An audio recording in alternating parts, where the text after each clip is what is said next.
Okay, it's late, but I'm about to upload this video, and then I realized the edit, like the way that Zoom edited my video, is trash. So you're gonna see two of me and one of the guests, and so that's really weird. I figured out how to make that not happen for the third video. So the first two videos will have that issue where like you see two of me and then one of the guest. I just wanted to like warn you, it's not the cutest, right? It's not what I wanted it to look like, but it's what it looks like for now. And so, sorry, I don't know. But yeah, enjoy the video. Enjoy my conversation with these wonderful, wonderful women. I've already done 3 so far. I have like 8 more, maybe 10 more. I think I might have asked someone else. So that's what we're gonna do until the end of the year, is just like post these videos. So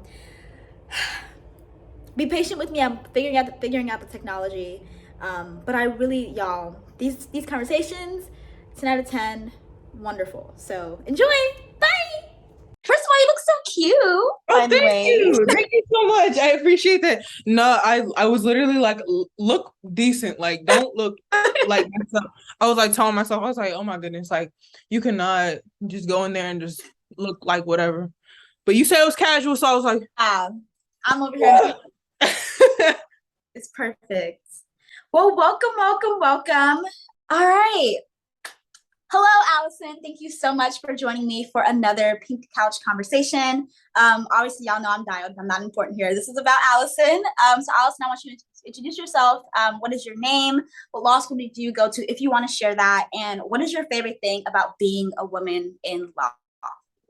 hi, thank you so much for having me. I really appreciate it. It's been great getting to know you over the past couple weeks. A little bit on our Instagram conversation's been fantastic.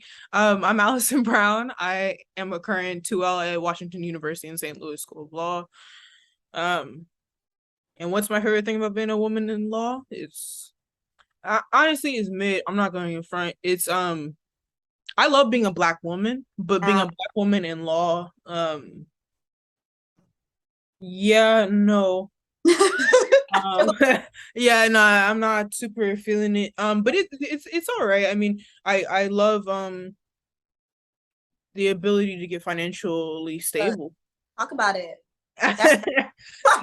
But like and I'm very like clear on my page, like to be a Black lawyer, I'm very transparent about the fact that I this is really a means to an end for me. It's really not my identity. It's not who I am. Yeah. Um, so it's just another facet of what I'm doing to make money, but it's not really like, my character, Right. you know what I mean? I feel that, man. That's the most honest response I'm probably gonna get. So I appreciate the honesty. That was perfect. No problem, no problem. So I want to start with a question, a very basic question. How has your law school experience been so far? Tumultuous, Yeah. definitely. So my first year was very, very difficult for a number of different reasons. I had a stalker at my law school that the law school would not protect me from. I was confronted with lots of microaggressive and downright racist interactions with professors.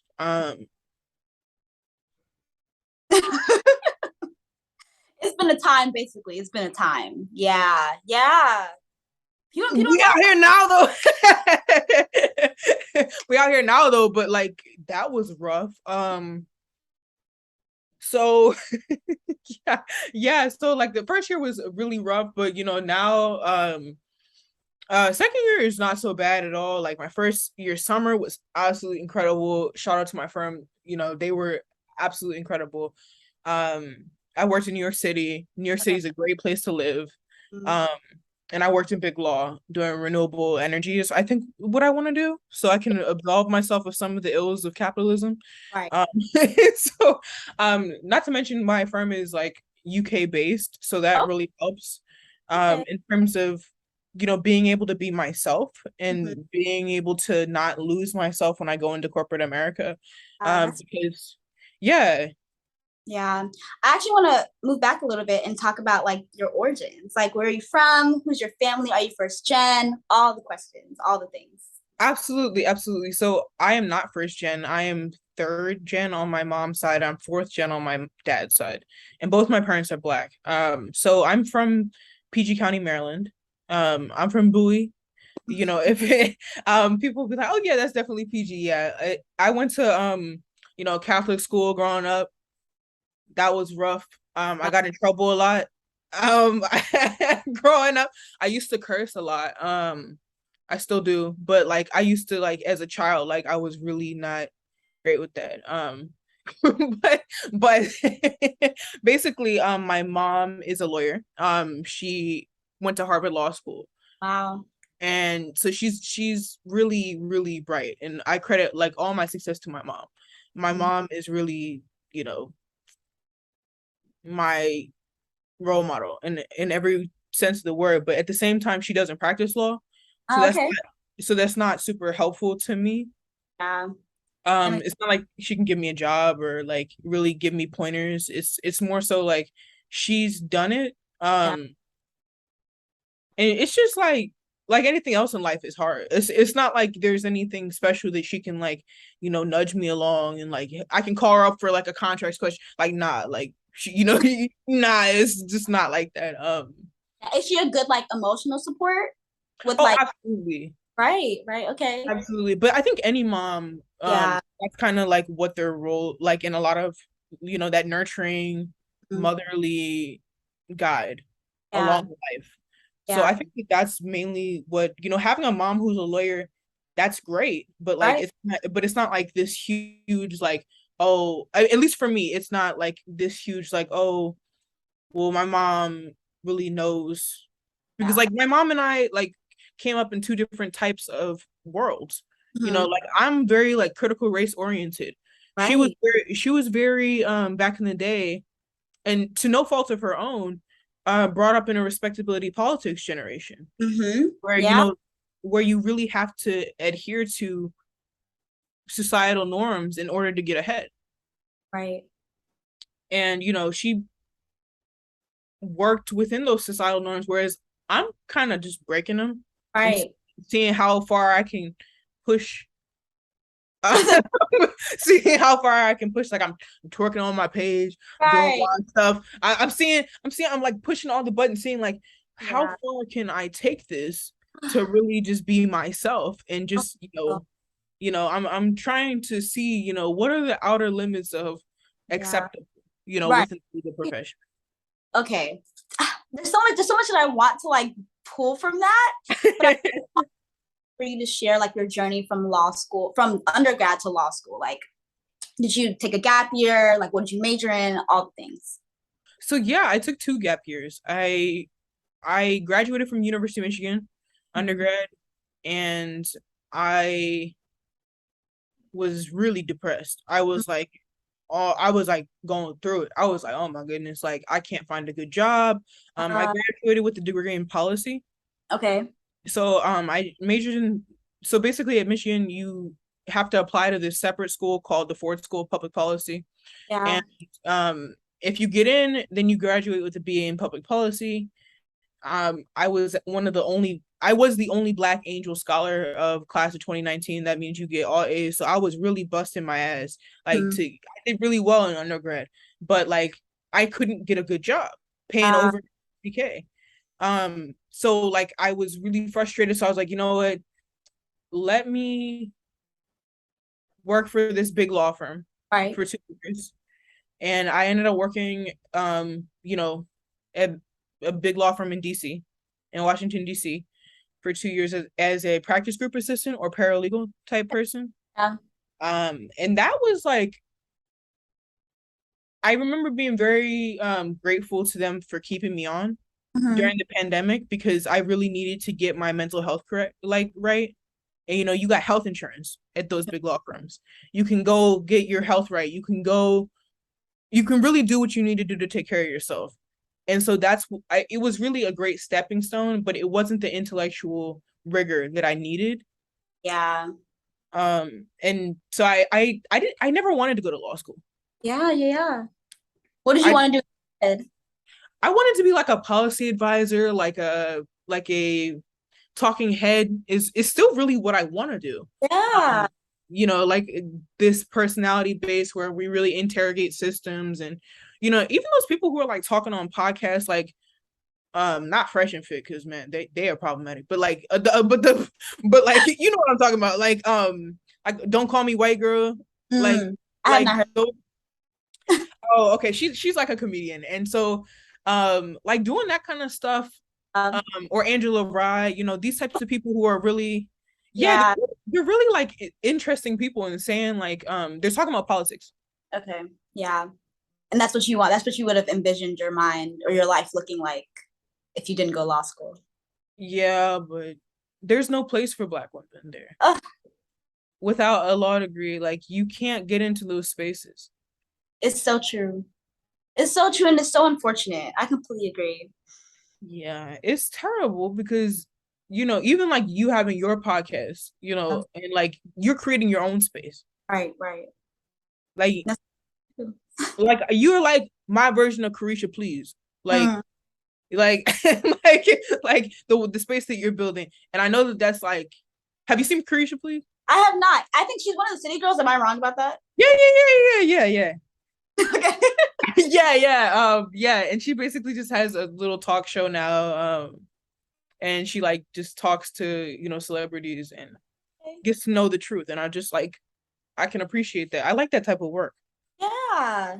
Okay. So I want to also talk to you about, I know when we had our conversation, just to kind of make it a little bit less formal, we had a conversation, we talked about what it's like to be ethical and moral in law school, and how a lot of law students don't think about, I think you mentioned earlier about like wanting to go into renewable energy because you want to keep your morals about yourself in the big law space. I want to hear you talk more about that. Like we had a really good discussion about that. I kind of want to hear like, how is that experience being in law school where people just want to do, like people are doing things for the check, people are doing immoral things for the check, and you're just like making that decision like absolutely not. Like I'm gonna find a way to make the bag, but like not like sell my soul. Like what does that look like?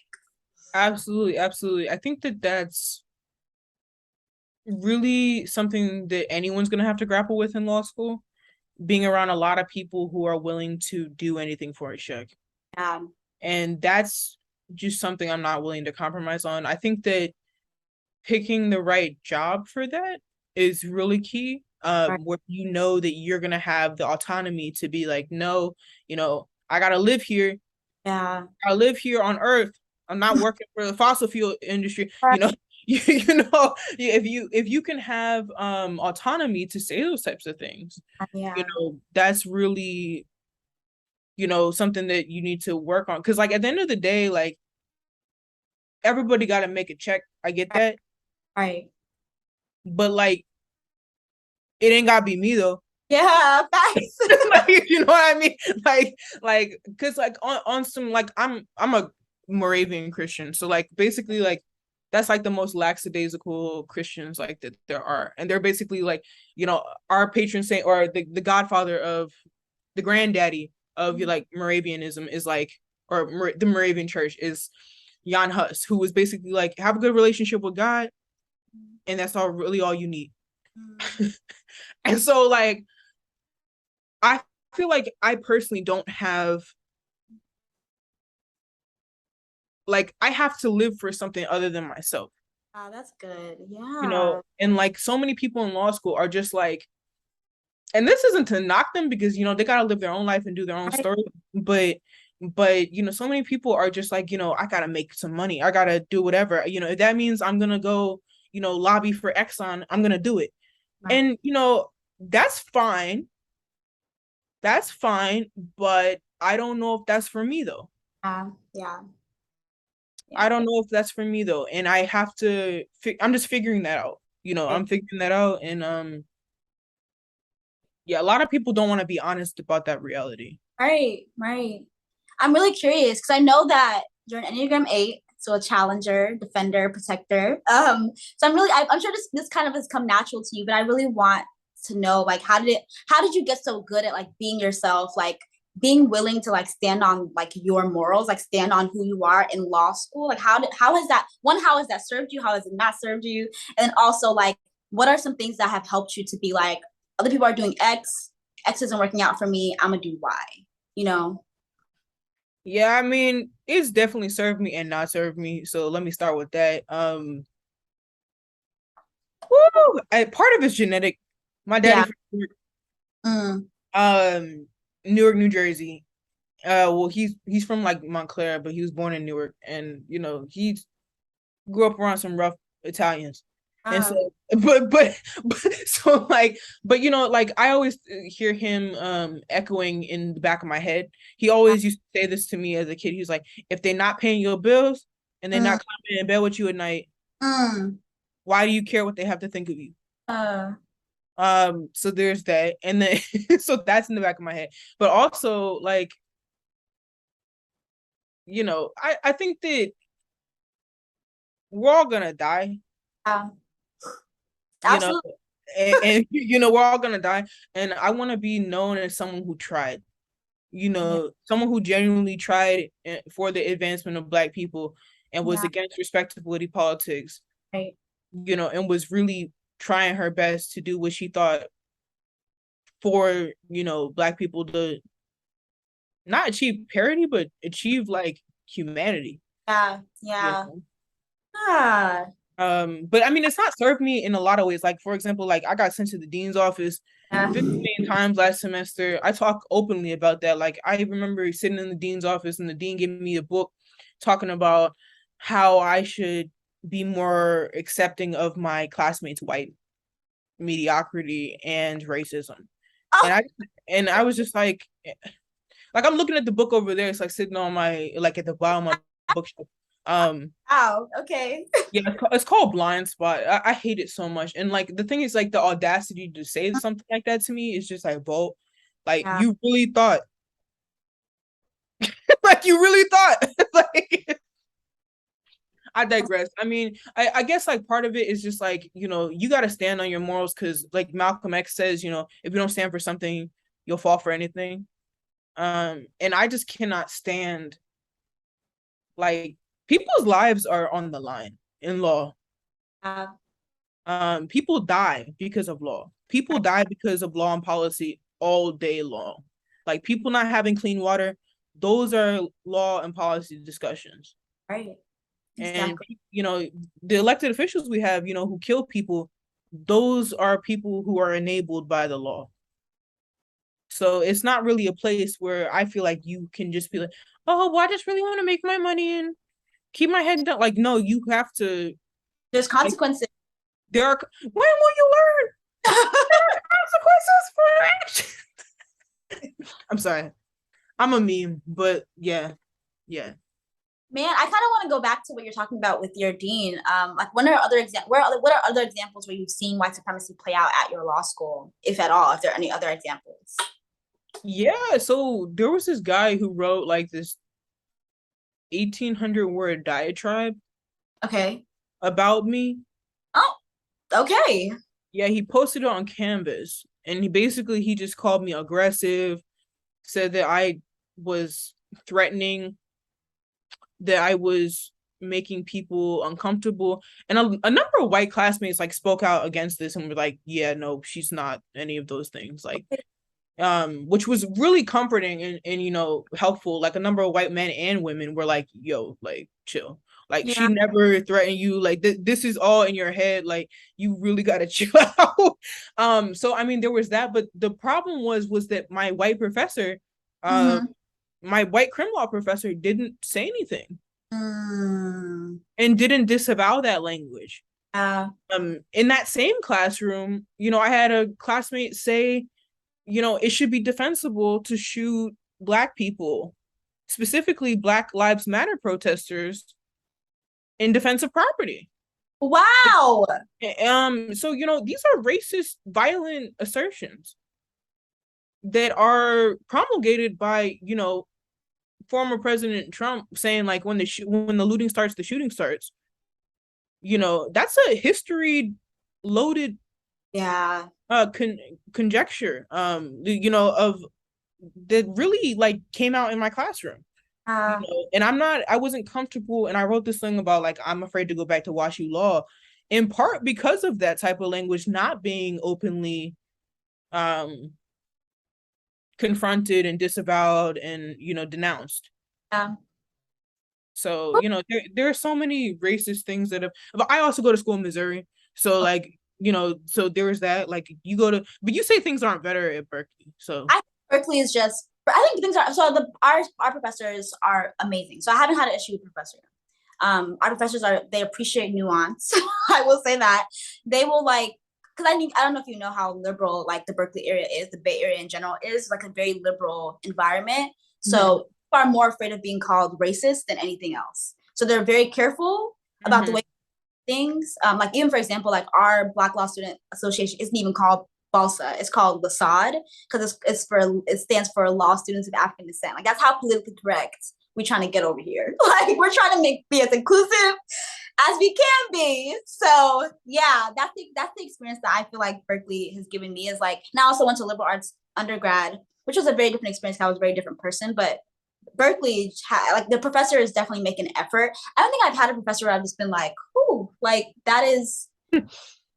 That's crazy. Like, why would you like I don't know. Like, I just like I haven't had that experience. But I think it's because people are so afraid of not being politically correct in a liberal environment. So yeah. Yeah, I think that the socio-political climate definitely has something to do with that. Because like here, like the voter ID laws today, I just learned are so strict that you can't vote without a Missouri ID. You know damn well I ain't going to get a Missouri ID. I'm keeping my Maryland ID. Like, so I'm not going to be voting in Missouri. But you can see how that would impact the electoral space here, right?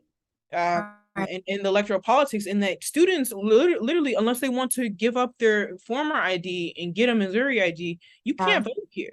Right. You don't have a political voice. Yeah. Well, not that like electoral politics or all that. Like, let me be clear about that. Like, I'm not saying like, oh, like that's not where I'm going. Voting is important, but I ain't on that train. Nah. I'm sorry, that was the side of it. Sorry. I'm actually okay. So now that we've kind of set this background of how your experience has been so far, like how are you making the effort to build community at your law school? Like, I want to hear about. I want you to retell your story, your Discord story, and then I also want you to talk about how you've kind of like paved your own space in Balsa. Yeah, so my entry into law school social spaces was certainly tumultuous. I got kicked out of the WashU Law Bolsa. No, not Bolsa. I'm sorry. Not that would be bad. I did not get kicked out. I'm on the e-board of that, but no, I got kicked out of the Discord for making a joke about Victoria's Secret's panties being too small, and I just was like, does anyone want to join this class action with me? And then this white woman like commented and was like, everything I know about everyone in this chat is against my will. And I was like, you don't have to join the class action. Like, if it don't apply to you, it don't apply to you. And like people took that to mean like I was saying like she didn't have a sightly vajayjay. I see. Which is fine. Like, you could have taken it that way. Like I wasn't mincing words. So like, but I thought she was calling me fat. So I was kind of like, whoa, like what you trying to say? Like it was just a joke. So yeah, there was back and forth around that. I got kicked out. Then I re-infiltrated as a white man. Like, I ended up like getting a new, because I just wanted community. Right. When it like you come into law school, you don't know anybody. I was really yearning for a sense of community. So I was like, let me do a social experiment. Let me see how they react to a white guy or a white passing man infiltrating through and talking with them. Let's see how that's gonna go. And I had fun with it. I'm not even gonna lie, like I had fun.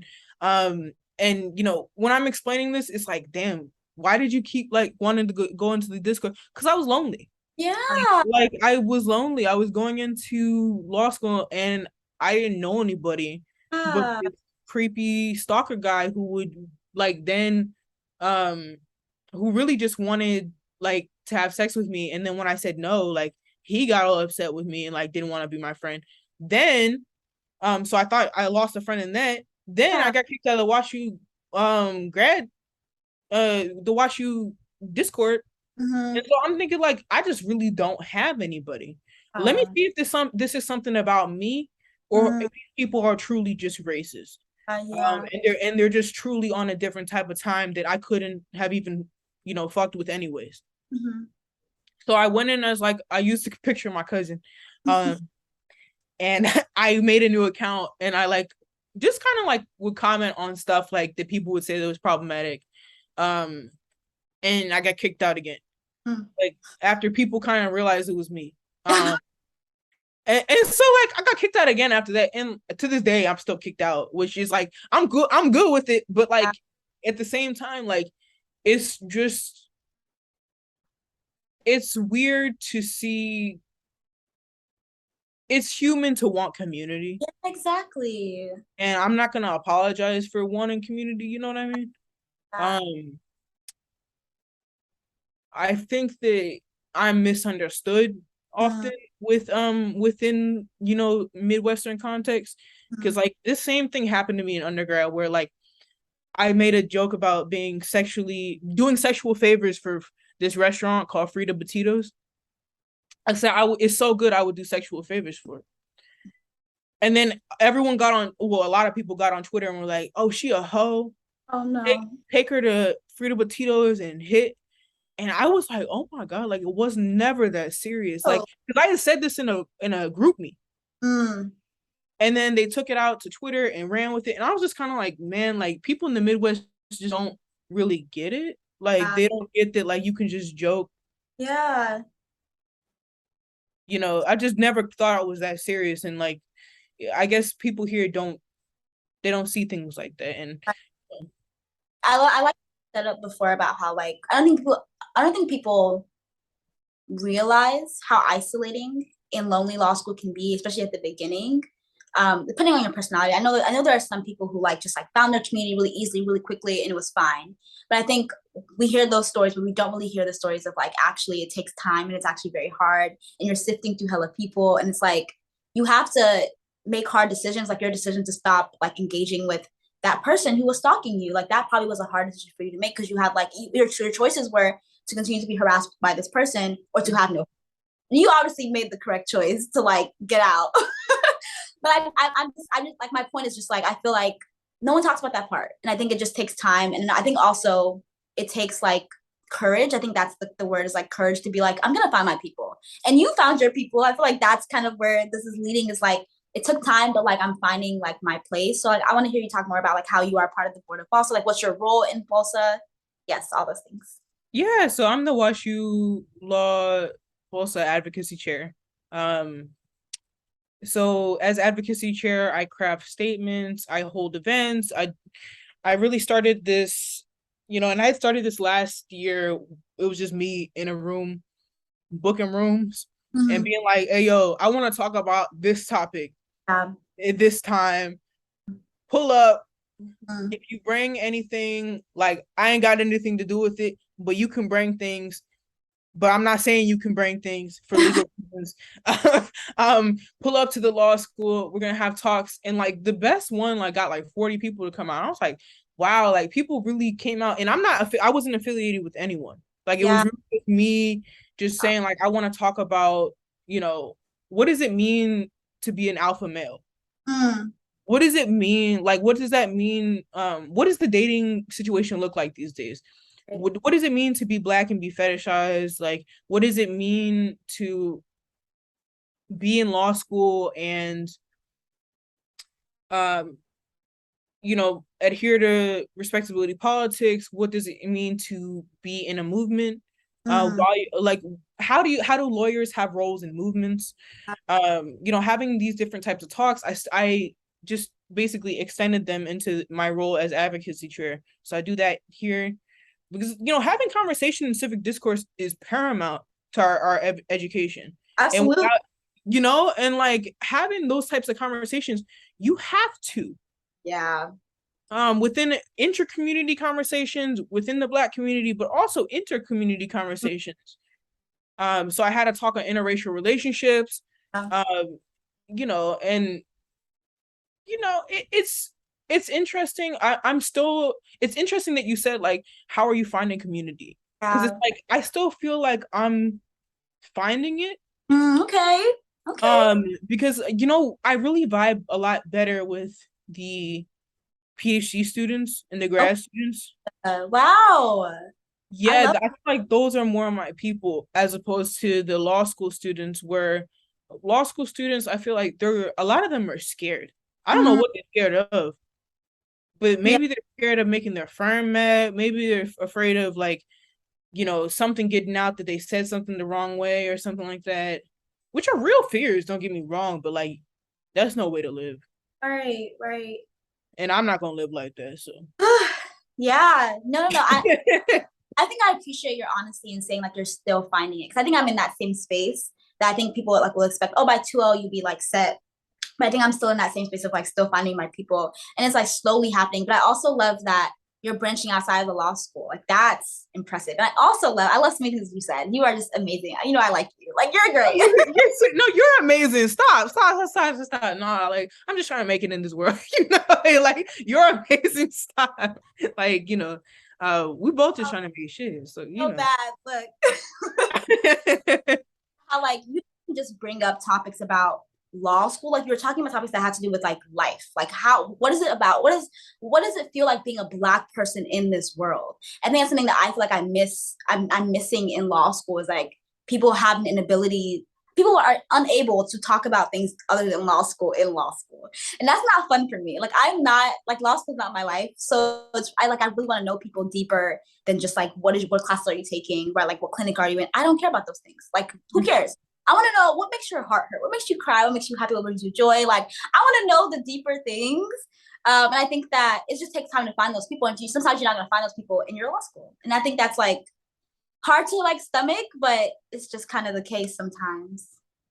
I think you're absolutely right. I think that it's complicated, you know. It's finding those people, because law school for many people, online and offline, is their entire identity. Yep. And it's kind of sad because it's like you ain't got a personality outside of this. Like you don't have like hobbies. Like y'all don't have like things that you like to talk about, do, like, and the drinking. Oh my goodness. Like the drinking culture here. Like I have like been able to in the past year, like been able, and like I was never like, I never had substance abuse issues. That's not really me, but like I can see how easily someone would develop substance abuse issues in this type of setting, because literally every Thursday there's this thing called bar review. Same. We have bar review as well. yeah, like, and like we have to go drink. Like socially accepted, and like an ugly, like, I'm sorry, but who wants to go out in St. Louis?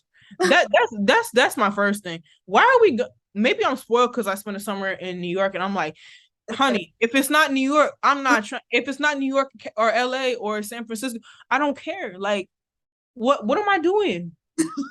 Like, what am I doing in St. Louis? Maybe that's me just talking down on the Midwest, because like I felt similarly towards the end of my time at Michigan in Ann Arbor, which is just kind of like, why am I going out here? Like, there's nothing to do. But I digress. My point is that people's whole identity in law school is based off of them drinking, and them being in law school, and them getting good grades or being on law review and getting these out, or getting at the best firm. Oh, I work at Skadden. Oh, I do this. Oh, I do that. And like, and it's like, oh my goodness, like, oh, I just threw my ear. Oh no. I'm sorry, I'm getting passionate. But you know, it's just like, these are not like things that should define your personality, like where you work. You know, it's like life is so much deeper than that. And people, like, whenever you say that to someone like that, they're like, oh, you're just saying that because you don't have the same things I have. It's like, baby, Yeah. If only you knew. Right. It's Look, like I completely agree because I feel like as someone who has in other people's eyes achieves a lot, like that stuff doesn't really do what you think it's gonna do. Like it's not gonna that place of peace and like joy that you think that is and fulfillment that you think that it's gonna bring you to. I think that's what facing is that sense of peace, fulfillment, security, right? In the job, in the law review, right? Like in being a part of these things and but it's not gonna do what you think it's gonna do. It's gonna leave you more empty because that those things really can't fill you. Like I remember when I got my first. Well, so Berkeley has like different. Like we don't have grades. We have like I know. Did I tell you about this or no? Mm-mm. No. Okay, so Berkeley doesn't have grades. We have like a 3-tiered thing where we have high honors. Sorry, like highest that you can get. Honors is the second highest, and then P is pass, and most people get pass. And I remember getting my first H last semester, and I was like, "That's it? Like this is what is like that was this isn't feel the way I thought it was gonna feel." So like you can get past all of those little hurdles and still feel like you don't have identity, like you don't know who you are and why you're on this earth. Have no purpose. Like your purpose on this planet is not to get H's. Your purpose on the planet is not to be at the highest paying firm. That's your purpose. Way more deeper than that. And I think that there's like a lack of awareness of that in law school. Like I feel law students are very they lack self-awareness sometimes about like what's really important in this life. But I really love that point you made about like, yeah, like the drinking culture is real. I have avoided it. I feel like I will be honest, I my first year of law school, I drank more than I ever drunk in my life. Like that was the most, like because it's just so like normal. Like you honestly, you feel weird not to be a part of that. Obviously, you can avoid it, but it's like the rest of law school makes it difficult to not like fall into that. Like I don't know. I think that it just like to be a part of the social climate in law school, you kind of have to be around drinking. If you do not drink, like people just don't know how to relate to you and socialize with you. It's the weirdest thing in the world. No, but like, absolutely. yeah, it's weird. It's real weird. I also wanted to ask, because you have this platform called To Be a Black Lawyer on Instagram. And I wanted to ask why you created the Instagram page because we're talking about how like a lot of law students are afraid of being transparent, afraid of being themselves, afraid of saying the wrong thing. But yet you've created this platform where you are being yourself, saying the wrong thing, like the quote unquote wrong thing, like you do not care. So why did you create the platform and like what is your vision for To Be a Black Lawyer? So I created To Be a Black Lawyer shortly before I began law school because I was looking for accounts. And I was looking for someone to follow and like, just as, people are looking for community, right. And I feel like that even to say that is kind of a taboo. It is. It's to say like, oh, well, because there's so much emphasis placed on individualism. And like, oh, well, like you made it by yourself. Like you did that by yourself. And it's like, but I wanted community. I wanted people to, embrace me. And not so much in a likability context, but as so much insofar as like yeah. So like, yeah, I created To Be a Black Lawyer because I couldn't find that. I didn't see, I would see all these lawyer pages about like, oh, I just bought this bag. Oh, I just did this. Oh, I just did that. And there's some of that on my page, but and there's a lot of me saying like quote unquote the wrong thing. And I laugh when you say like, oh, like you don't care. Because like I'm actually kind of scared. Oh, okay. I'm not gonna front. Like I do think like that I do as free as I am on that platform. There are things that I could talk about much more like and I will in the future. I guess I just haven't had the time to do it yet. But I do get scared. I want to be honest and authentic with that like, I do wonder about like, oh, what if the wrong person sees this and but like at the end of the day, like I've had a lot of conversations with God. And I've had a lot of conversations with my therapist. And I've been like, that's not really how I want to live my life. And if someone thinks that I shouldn't deserve an opportunity that, I've been given or something like that because of something that I post, which are like primarily what I post is like me trying to lift the sheet up and be like, hey yo, Exactly. look who there. Yeah. It's like look who's under the sheet. Like, Yeah. if I can't say that, I probably don't need to work there, or I probably don't need to be in that space, Yeah. because that's not a space that would be conducive to my survival in the first place. Right. Right. So, but like at the same time, my mom gets scared for me, and she'll be like, do you really think you should have posted? But like on some real shit, like, I'm not seeing what I want to see in the Yeah. legal community online. I'm not seeing people talk about being sexually harassed in their first year of law school.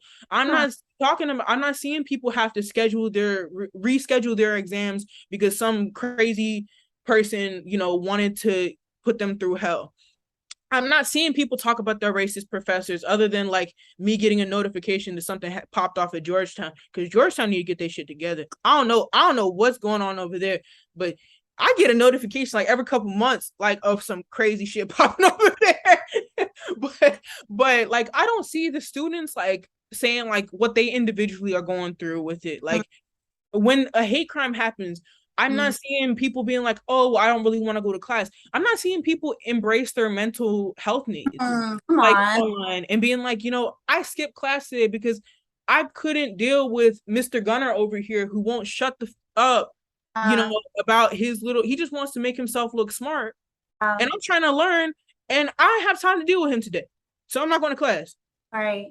I just didn't see that real, it was just always like, oh, like, I'm doing this and that's fantastic, and I'm doing this and that's also great, and I'm doing this, and it's just all the highlight reel.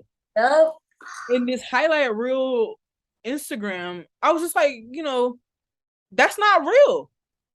And like, to an extent, even what I'm posting is not, like, I really do try to be very authentic and like tell my story, but like, there is only so much you can encapsulate in an Instagram.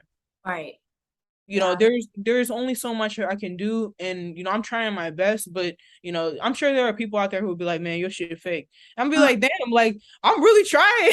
Like, but I mean, that all I can do is try and create a space where like Black women feel safe. Yeah, that's good. Yeah. That's all I can try to do. Yeah, I love that. I appreciate the honesty of like, there is still that tinge of like, well, what if the wrong person sees this? But why would you want, like, at that point about like, why would you want to work somewhere where someone would like demonize you, like whatever, for something that you posted? I love that thought. Before you mentioned like being a Christian, so I'm really curious how being a Christian has kind of affected or influenced like your experience as a law student. If it hasn't, that's fine. But if it has, I'd love to like hear how that experience has been for you. I think I've been more religious in law school than I ever have been. Oh, okay. I think that I lean on God a lot more now than I ever have in my life. I think that specifically with the sexual violence portion of like what happened to me in my first year, with the stalker, I think that it's me not trusting myself and not listening to God when I was like thinking like initially like something's off. Something's not right. Like, that bit me in the ass, and like needing to listen to God and listen to myself when you hear voices, or not voice, I don't hear voices. That's not real.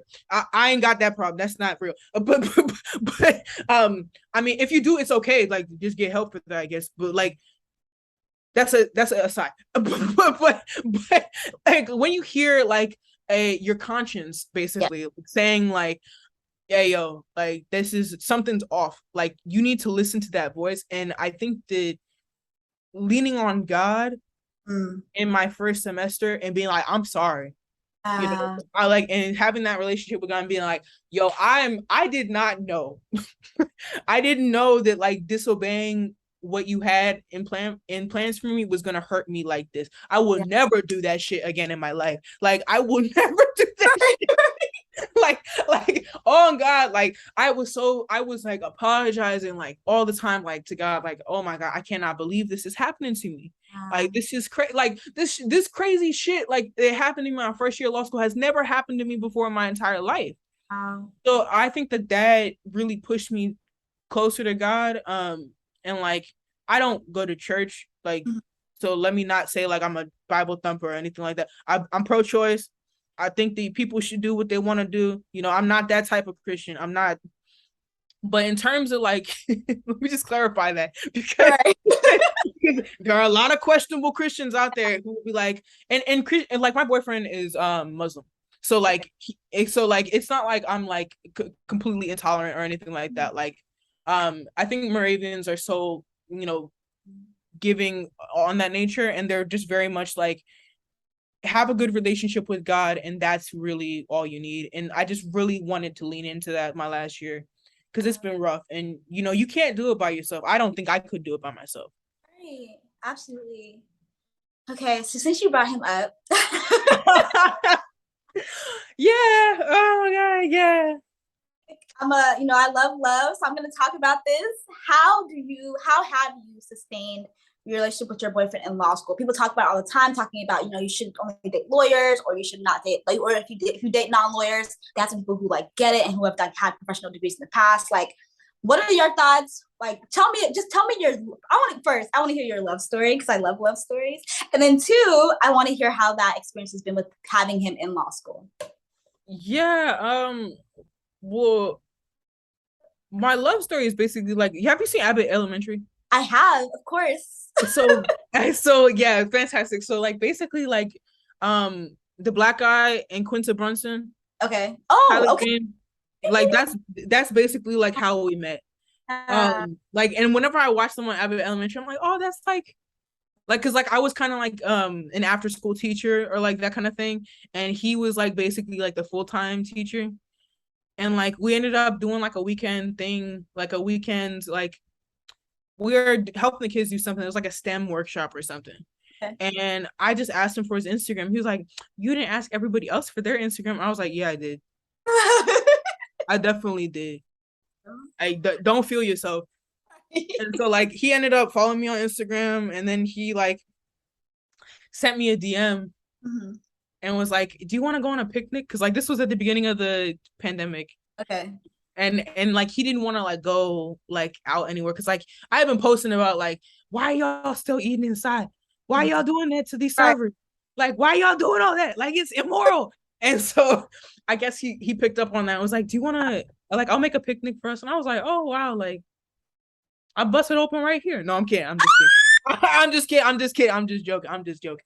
I'm just joking. I'm just playing. But but yeah, like I just thought that he was really sweet, and you know now we're long distance or whatever, and you know he lives in DC and I live in Missouri, but you know I see him like at least once a month.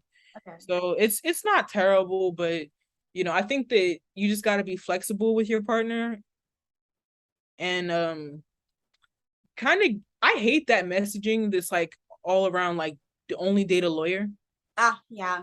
and only date someone with a professional degree. I'm a fan of the city girls, don't get me wrong. Get it how you live it.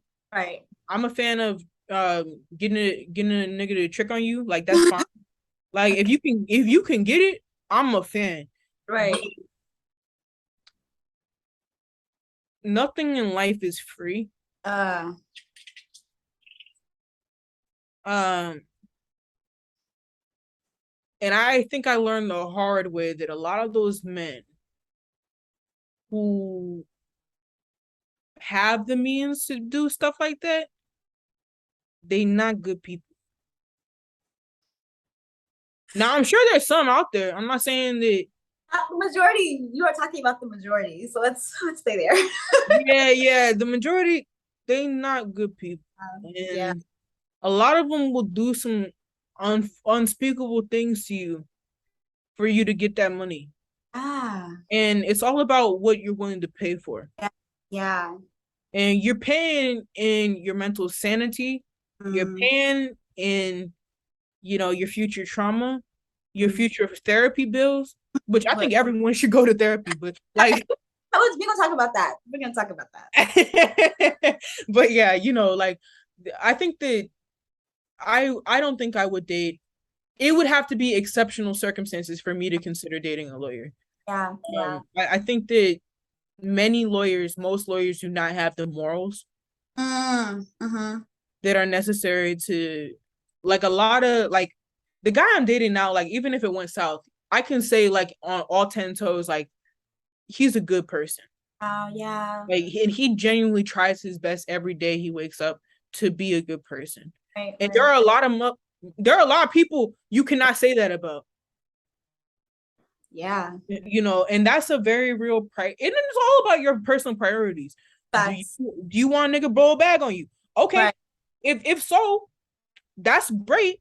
But he might not, he might be on the Xbox while you giving birth. No, not birth. Oh God. Yeah. Yeah. And do you want that? Like, you gotta ask yourself, like, he might blow a bag, yeah. He might be able to financially provide for you, but is he able to be there emotionally? Like, does he intellectually challenge you? Which, like, I need in a man. Like, I have to have you challenge me. Like, if you're not smart, oh boy, what we doing? Right. Right.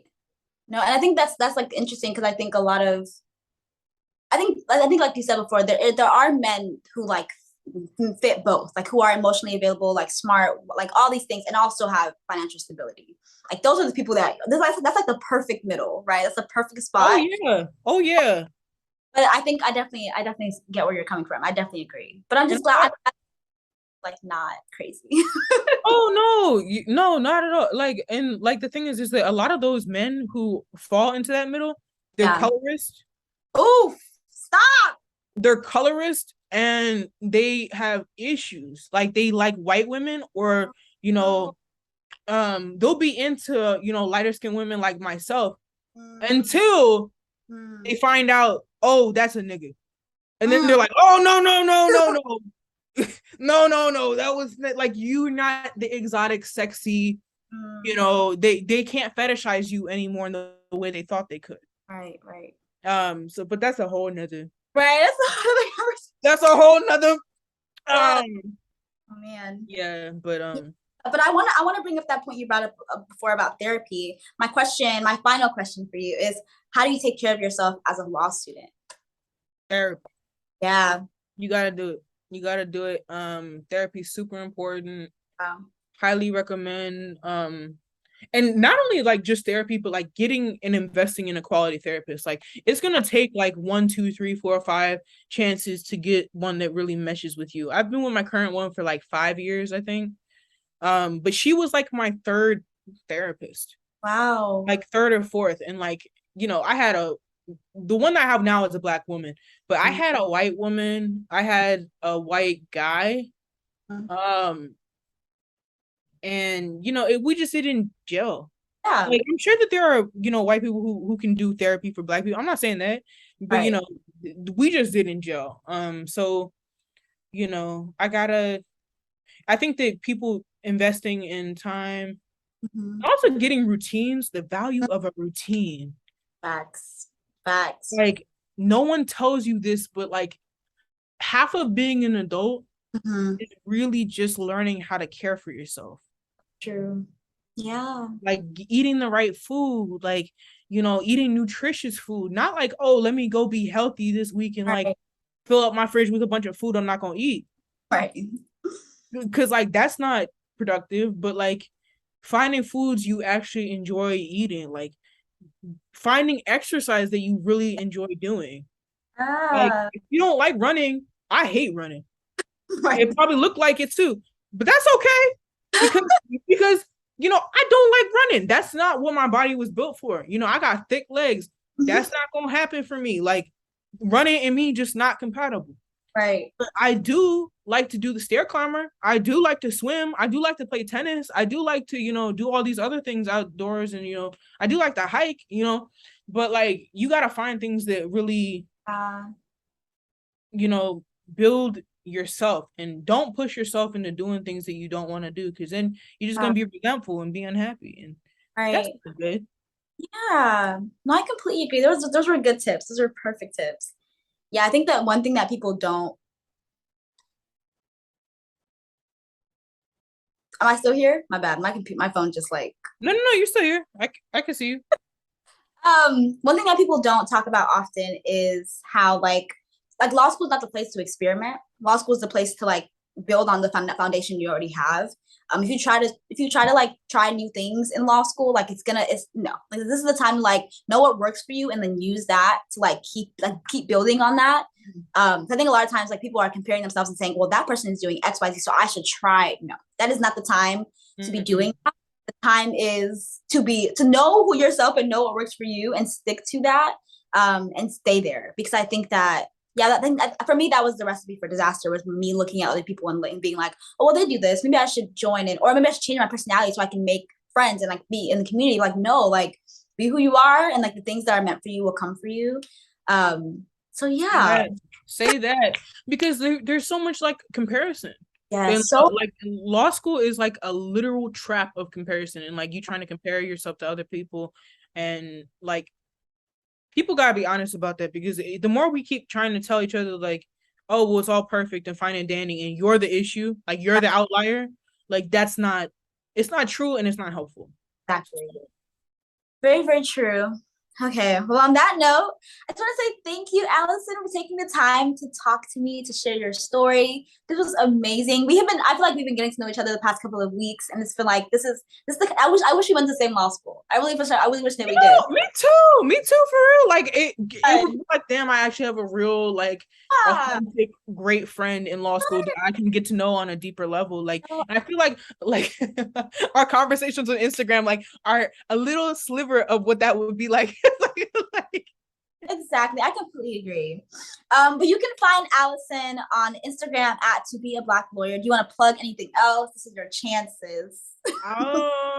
you know, I also edit and do cover letters and, you know, do applications. I'm super honest and forthcoming, as I've been on this on this platform. You know, I'm very honest and forthcoming with my advice.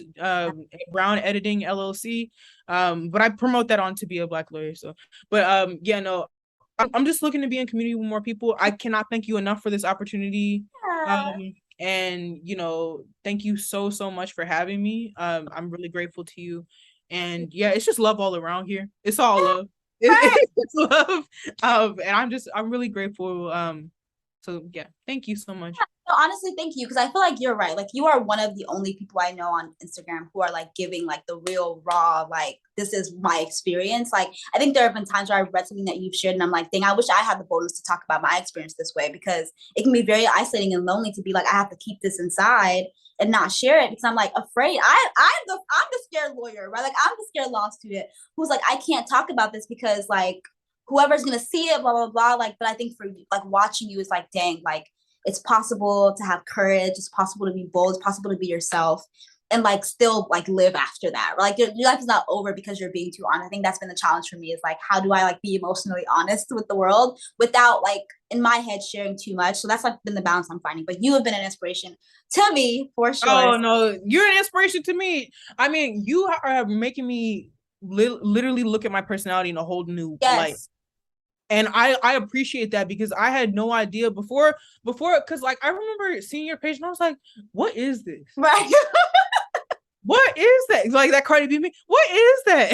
Like it's like, and I was literally like, I don't even know what that is, but let me Google it and let me start like looking into it. So like you've made me think about my entire like the way I interact with the world like in a different way. Wow. So like please, like it's a two-way street. Like I definitely have learned so much about myself from it with your page. And it's really helpful. Yeah. Bro, you know, it's just another tool, just like astrology, you know. Yeah. It's like just another tool to help you understand yourself. So yeah.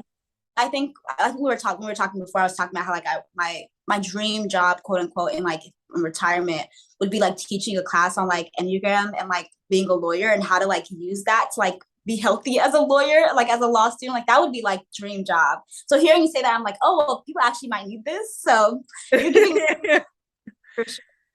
But thank you so much. This was great. We're definitely gonna have to have a part 2 because I feel like I left a lot of things out because of time, but I really want to talk more to you because I feel like I just love the energy that you have. So we'll definitely be following up about that. So yeah, hit me up. We party all night. You know, maybe we could get a little what is it called? What? We could do a live. Okay. Wait, stop. Okay. We could do a live. So much fun. Stop. Okay. That would be a lot of fun. That would be a lot of fun. But yeah, no, this was fantastic. Thank you so much again. And the only reason I haven't been saying your name, Dio. Yeah, perfect. Okay. That, like, I just want to make sure I don't say it wrong, because like I would be pissed. I would be like, damn, like I really like been saying her name the wrong way, like the entire thing. I'd be like, fuck. It's cool. So, cool. Because like, you know, I hate it when white professors do that shit. Yeah, it's tough. It's real tough. Yeah. Yeah.